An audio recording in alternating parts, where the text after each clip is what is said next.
ക്രിസ്തുവിൽ എത്രയും സ്നേഹം നിറഞ്ഞവരെ, ആണ്ടുവട്ടം 4-ാമത്തെ ഞായറാഴ്ചയിൽ നാം ഇന്ന് പ്രവേശിച്ചിരിക്കുകയാണ്. സെഫാനിയുടെ പുസ്തകത്തിൽ നിന്നുള്ള 1-ാം വായനയിൽ ഇസ്രായേലിനായി ഒരു അവശേഷിക്കുന്ന ജനത്തെ കാത്തു സൂക്ഷിക്കുമെന്ന് ദൈവം വാഗ്ദാനം ചെയ്യുന്നു. എന്നാൽ ഈ വാഗ്ദാനത്തിലെ ശ്രദ്ധേയമായ കാര്യം, ഈ അവശേഷിക്കുന്ന കൂട്ടം വിനീതരും എളിയവരുമാണ്.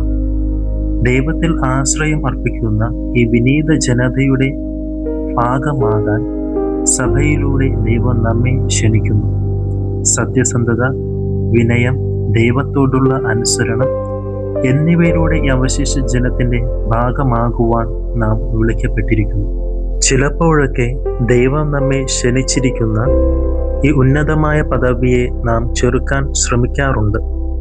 പണം, പ്രശസ്തി, അധികാരം എന്നിവയിലൂടെ മാത്രമേ ഇത് നേടാനാകൂ എന്ന് നാം പലപ്പോഴും ചിന്തിക്കുന്നതാണ് ഇതിന് കാരണം. നാം നമ്മെ തന്നെ വഞ്ചിക്കാതെ യേശുക്രിസ്തുവിൻ്റെ ജീവിതത്തിൽ നിന്നും വ്യക്തിത്വത്തിൽ നിന്നും പുറപ്പെടുന്ന ശാശ്വതമായ മൂല്യങ്ങളെ പിന്തുടരുന്നത് നാം പരിശ്രമിക്കണം. 2-ാം വായനയിൽ വിനീത ഹൃദയമുള്ളവരിൽ ദൈവം പ്രസാദിക്കുന്നു എന്ന് പൗലോസ്ലീഹ നമ്മെ ഓർമ്മിപ്പിക്കുന്നു. ദൈവം ആരോടും വിവേചനം കാണിക്കുന്നില്ലെങ്കിലും അവൻ പലപ്പോഴും എളിയവരെയും ആത്മാവിൽ ദരിദ്രരെയുമാണ് തിരഞ്ഞെടുക്കുന്നത്. അതിനാൽ ലൗകികമായ ജ്ഞാനമോ ബുദ്ധിയോ അധികാരമോ സാമ്പത്തിക ശേഷിയോ കുറഞ്ഞവൻ തുടങ്ങിയ ക്രിസ്തീയ സമൂഹത്തെക്കുറിച്ച് ലജ്ജിക്കരുതെന്ന് പൗലോസ് നമ്മെ പ്രോത്സാഹിപ്പിക്കുന്നു. നമ്മുടെ സമൂഹങ്ങളിൽ ഭൂരിഭാഗവും ലോകത്തിൻ്റെ കണ്ണിൽ ദരിദ്രരായവരാണ്. ഇത് യേശുക്രിസ്തുവിൽ വെളിപ്പെട്ട ദൈവഹിതമാണ്. ലൗകിക അർത്ഥത്തിൽ നാം ജ്ഞാനികൾ അല്ലായിരുന്നിട്ട് പോലും അവശേഷിച്ച ദൈവത്തിൻ്റെ ജനത്തിൻ്റെ ഭാഗമാകാൻ ദൈവം നമ്മെ വിളിക്കുന്നുവെന്ന് പൗലോസ് ഓർമ്മിപ്പിക്കുന്നു. തൻ്റെ പദ്ധതി പൂർത്തിയാക്കാനാണ് അവിടുന്ന് ഇത് ചെയ്തത്. നാം സമ്പന്നരോ ജ്ഞാനികളോ ആയതുകൊണ്ടല്ല, മറിച്ച് നമ്മുടെ എളിമ കാരണമാണ് അവിടുന്ന് നമ്മെ തിരഞ്ഞെടുത്തത്. ഇതിലൂടെ ദൈവം നമ്മുടെ ജ്ഞാനവും പുണ്യവും വിശുദ്ധിയിലേക്ക് മാറ്റും. തൻ്റെ ജനത്തിൽ അവിടുന്ന് യഥാർത്ഥത്തിൽ ആഗ്രഹിക്കുന്ന ഗുണങ്ങൾ ഇവയാണ്. ഈ ഗുണമുള്ളവരെയെല്ലാം അനുഗ്രഹിക്കപ്പെട്ടവരാണ്.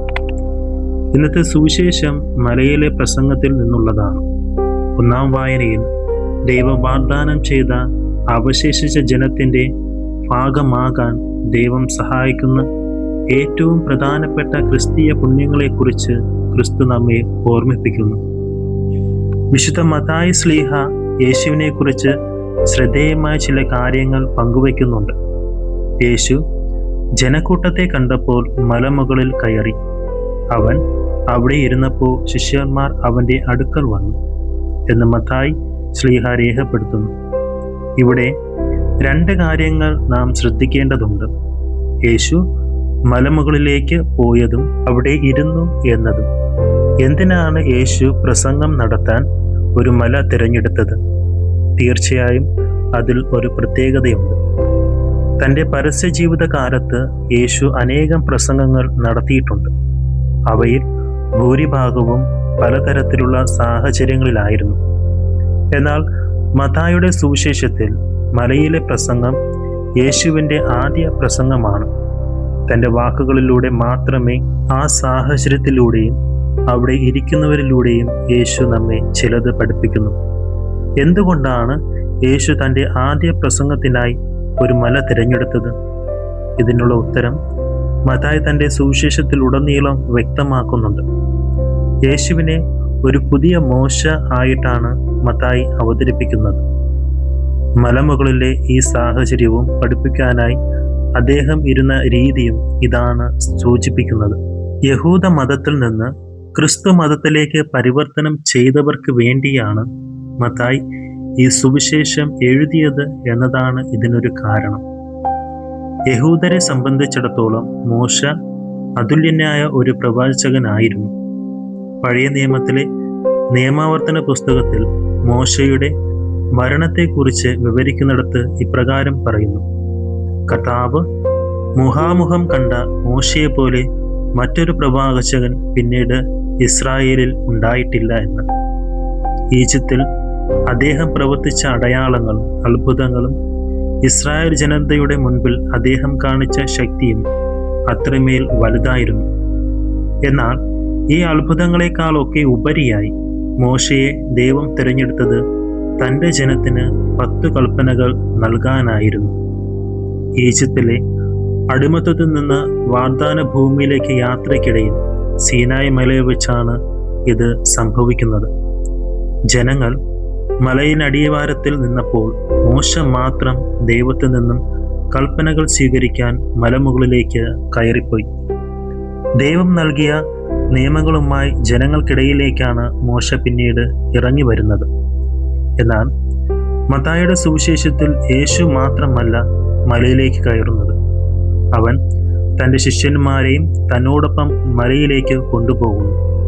ഇവിടെ ആകാശത്തു നിന്നുള്ള ഒരു ശബ്ദമല്ല പ്രവാചകനോട് സംസാരിക്കുന്നത്, മറിച്ച് പുതിയ മോശയും മനുഷ്യനായി അവതരിച്ച ദൈവവുമായി യേശു തൻ്റെ ജനത്തോട് മുഖാമുഖം സംസാരിക്കുകയാണ്. യേശു 10 കൽപ്പനകൾക്ക് പകരം നമുക്ക് നൽകുന്നത് 9 സുവിശേഷ ഭാഗ്യങ്ങളാണ്. ഈ സുവിശേഷ ഭാഗ്യങ്ങൾ വലിയ ആത്മീയ സമ്പത്തുണ്ട്. ഒരു നല്ല അധ്യാപകൻ ഏറ്റവും പ്രധാനപ്പെട്ട പാഠം ആദ്യം പഠിപ്പിക്കുന്നത് പോലെ യേശു തൻ്റെ മലയിലെ പ്രസംഗത്തിൻ്റെ തുടക്കത്തിൽ തന്നെ ഇവ നൽകി. നാം ഇതിനെക്കുറിച്ച് ധ്യാനിക്കുകയാണെങ്കിൽ ആത്മാവിൽ ദരിദ്രരായവർ, അതായത് ദുഃഖിക്കുന്നവർ, നീതിക്കായി വിശക്കുകയും ദാഹിക്കുകയും ചെയ്യുന്നവർ, സമാധാനമുണ്ടാക്കുന്നവർ, കരുണയുള്ളവർ, ഹൃദയശുദ്ധിയുള്ളവർ, പരിഹസിക്കപ്പെടുന്നവർ, പീഡിപ്പിക്കപ്പെടുന്നവർ എന്നിവരെല്ലാം ദൈവത്തോട് കൂടുതൽ അടുപ്പിക്കുന്ന ഒരു ലളിത ജീവിതം നയിക്കുന്നവരാണ്.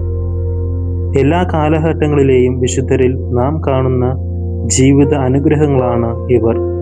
വിശുദ്ധ ഫ്രാൻസിസ് അസീസി ദാരിദ്ര്യത്തിലും, വിശുദ്ധ ഇഗ്നേഷ്യസ് അനുസരണയിലും, വിശുദ്ധ അഗസ്റ്റിൻ ദൈവസ്നേഹത്തിലും തങ്ങളെ തന്നെ സമർപ്പിച്ചു. വിശുദ്ധ തോമസ് അക്വേനസ് ദൈവജ്ഞാനത്തെ കെട്ടിപ്പുണർന്നപ്പോൾ വിശുദ്ധ അമ്മ ത്രേസ്യ പ്രാർത്ഥനയിൽ മുഴുകി. ഇവരും മറ്റു വിശുദ്ധരും ക്രിസ്തുവിൻ്റെ തന്നെ പ്രതിഫലനങ്ങളാണ്. അവർ അനുഗ്രഹീതരാണ്. അവരെ പോലെ നാമും സ്ഥിരോത്സാഹം കാണിച്ച നമുക്കും അവരുടെ ഭാഗമാകാൻ കഴിയുമെന്ന് സഭ നമ്മെ ഓർമ്മിപ്പിക്കുന്നു. ഇന്ന് അവർ ദൈവത്തിൻ്റെ നിത്യരാജ്യത്തിലെ അവശേഷിച്ച ജനത്തിൻ്റെ പൂർണ്ണ അംഗങ്ങളാണ്. നമ്മളും അവരോടൊപ്പം ചേരുന്നതിനായി അവർ പ്രാർത്ഥിക്കുകയും കാത്തിരിക്കുകയും ചെയ്യുന്നു. ആത്മാവിൽ ദരിദ്രരായവർ ഭാഗ്യവാന്മാർ, സ്വർഗരാജ്യം അവരുടേതാണ്. ദൈവം നമ്മെ അനുഗ്രഹിക്കട്ടെ.